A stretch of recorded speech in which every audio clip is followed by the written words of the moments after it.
hindi ka drug lord. Walang maniniwala na drug lord ka. Sana makadalo kayo sa aming pagdinig nang sa ganun makapagbigay din po kayo ng inyong opinion at Ay idea nako, wag para niyo ako ma-improve. papupuntahin kong wag, dahil marami akong masasabi na mga kalabisan, na mga kasama nyo dyan. Hindi pa ako nakakapag-umpisa kong. Dahil aminado naman kayo, kalabisan din yung ginagawa ng ibang kasama nyo dyan. Kalabisan.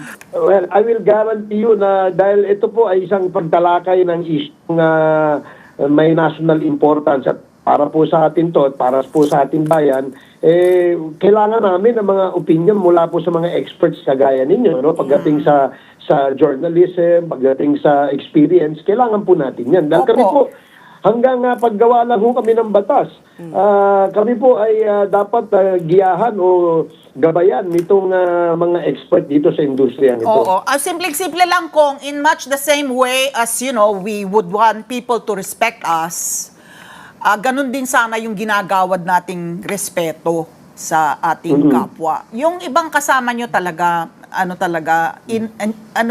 arguably talagang they cross the line, sa mga pagtrato po nila sa mga resource person na iniimbita dyan. And with that, Happy New Year, Kong. Hindi ka drug lord. Walang maniniwala na drug lord ka. Tagam. Ano ngayon, Kong? Sino ngayon yung napahiya?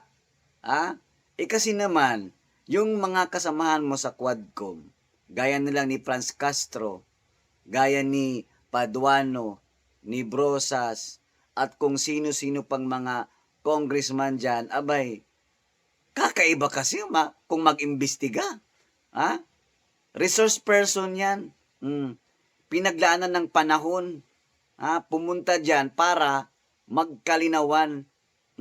Pero anong nangyari? Ipapakulong ninyo pagkatapos makitaan ninyo na hindi nyo nagugustuhang mga sagot. Contempt agad.